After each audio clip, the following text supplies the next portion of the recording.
a dealership trip story on this one. This has been to the dealership. It is a Honda Accord, maybe. I don't care. 2017. Let me tell you the whole story once we get zeroed in here. There we go. You can see what it is.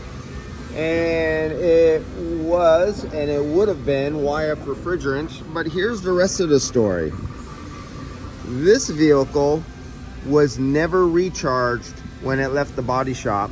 This happens sometimes. I understand, no problem. But back in 2022, 22, that is when I recovered this vehicle.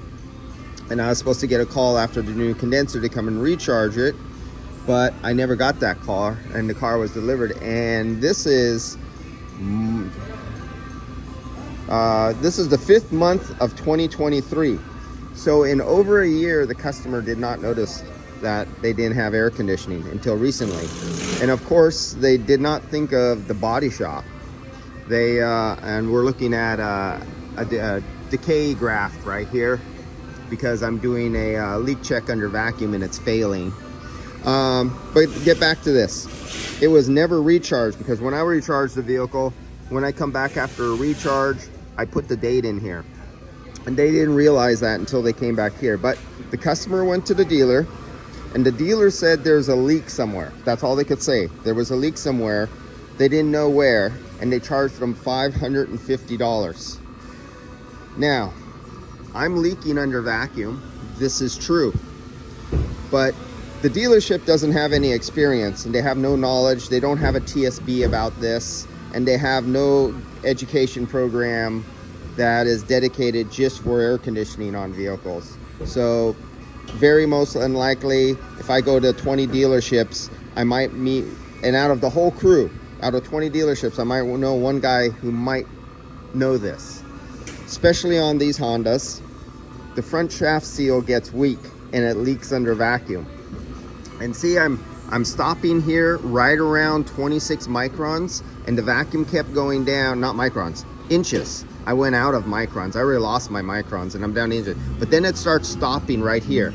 That is about the strength of the lip seal where it starts not losing vacuum. So through experience and knowledge, and this was back in the 60s too, in the 50s. My dad went through this. My dad taught me this back in the early 70s. Before high school, my dad taught me this. So I'm going to bank on that this is the lip seal linking, and their automatic RRR machine, recovery, recycle, recharge machine, is the newer ones. And when it goes under a vacuum test to look for a vacuum, it failed, but they didn't know where. So this is how I'm going to prove this, and I've done this before. The lip seal is relaxed, it's weak, it hasn't been used. So what I'm going to do is I'm going to put a small charge of refrigerant in here, and I'm going to run it for 10, 15, 20 seconds. Then I'm going to recover that refrigerant out, and we're going to see this leak on this vehicle. With my experience and with what I know, will stop, and it will actually pull a vacuum. Now, this has been a year. This lip seal has been relaxed with no pressure.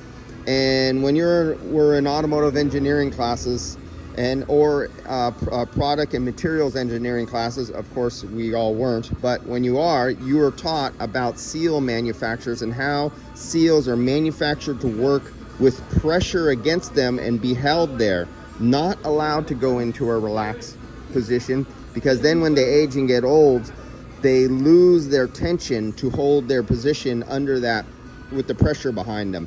This is one of those scenarios, I believe. Let's see if I stuck my foot in my mouth or did I call it right this time.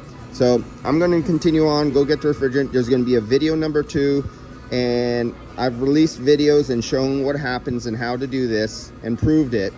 And we'll come back and do this again and retest it after I recover the refrigerant that I'm going to put in here out, run it, because right now it's contaminated with air. But a lot of guys go, oh, that's just a little bit of air, just shoot refrigerant right on top of it. No, you don't do that. I'll take out the extra time, I'll do it right, and we'll see if I get lucky.